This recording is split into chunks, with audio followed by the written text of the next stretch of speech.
Hello, thanks for joining today. I'm Jami Gordon. I help people with selling and buying homes in Cedar Rapids, Iowa City, and the surrounding areas. So thanks for joining. Today we're going to continue on with the Passion and Purpose series. This series started in the beginning of February, and we talked about a few different things, which I'm going to cover real quickly. The last time we talked about spring cleaning and specifically choosing that first room that you really enjoy to make it into a space that you can enjoy your passions and live my life more in purpose. Then we talked about the needs versus wants list when you're wanting to move. What are things that you're super passionate about that you really are really important to you as you look at your next place. We talked about energy efficiency, so you can save some of your money and actually spend it in areas that you really enjoy. Then I talked about becoming a realtor and a little bit about my journey in real estate, so that you can kind of learn a little bit more about how to be successful in this career and what it really takes. So today we're going to go on with the subject of moving, specifically thinking about if you should stay or if you should move. There's a lot of people that are kind of in that. They're like been thinking about it for years and are trying to figure out if now is the time or not. So I came up with a list of 4 things that will help you along your way. The first one is making a pros and cons list. This pros and cons list needs to include a lot of different things, such as if you have children, school district, location, where you go on a daily basis if you're working, how far away you are from work, and maybe how far away you are from relatives and friends that you enjoy visiting. Also the size and the style of house. Is it suitable for the things that you enjoy doing? Do you have privacy that you want, or do you really care about privacy? And also the cost of living. Then you need to take this list. So number 2 is to weigh it. What are the things that are the most important to you? So you need to put numbers next to those.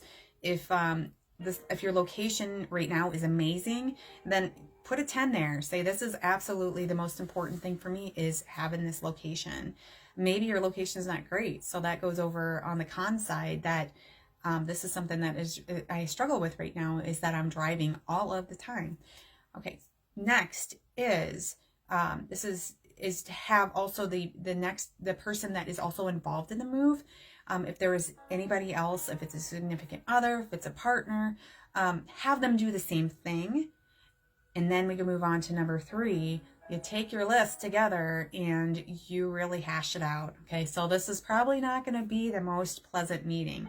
Might not be a bad idea to do it away from children if you have children involved. So maybe take it on a date night and go to a nice restaurant, get a nice dinner, and really go through the list and figure out what's most important to you. So that, like I said, it's going to be probably a hard discussion. Maybe it's going to be an amazing discussion. Who knows? The final one is to get a professional involved. So if you have a realtor, contact them and just say, hey, these are some things that we're thinking about. If you don't have one and need one, please let me know. I'd be happy to help, or I'd be happy to connect you to somebody that you might connect with better. Because you know what? I don't connect with everybody, and that's okay, right? So get a professional involved and have them go through that list and help you understand how realistic it is. For example, I would say almost a weekly basis, I get phone calls about people that want to move to the country.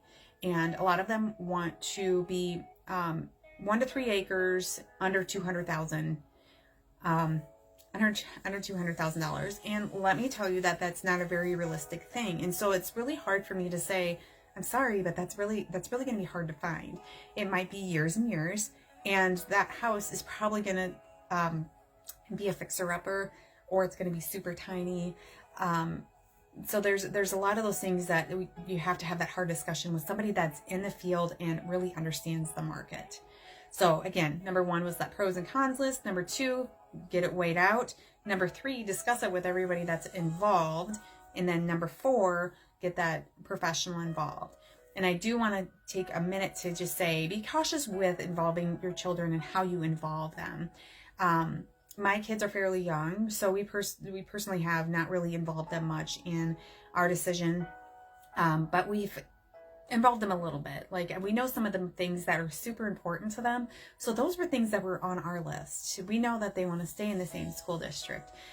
We know that they really, really, really want a tree house. So I'm like, I'm going to have a tree. You know, that's my, it might be kind of a silly thing for some people, but you know what? That tree house is going to create so many memories and so much laughter and so much joy that it's on the list. It made the list. So that's a simple thing like that, which could be very hard to find. We could have also built them a playhouse, but it's something that's on our list personally. So be careful how you involve them. Little kids just don't understand. And they get really anxious about it too. And they're not going to sleep at night. So just be very careful with the little ones. And the older ones, if they're getting ready to move out in a couple years, just, you know, you almost have to say, you know, we're doing this because we need to do this right now, and hang on for the ride. You know, we appreciate your support as we make this decision. If it's moving school districts, yeah, you need to involve the kids. You need to let them know there's going to be a big change in place and why, so they understand why your decision is an important one. So I trust that this will help you as you determine if now's a good time to move, or if maybe you won't move for another couple years.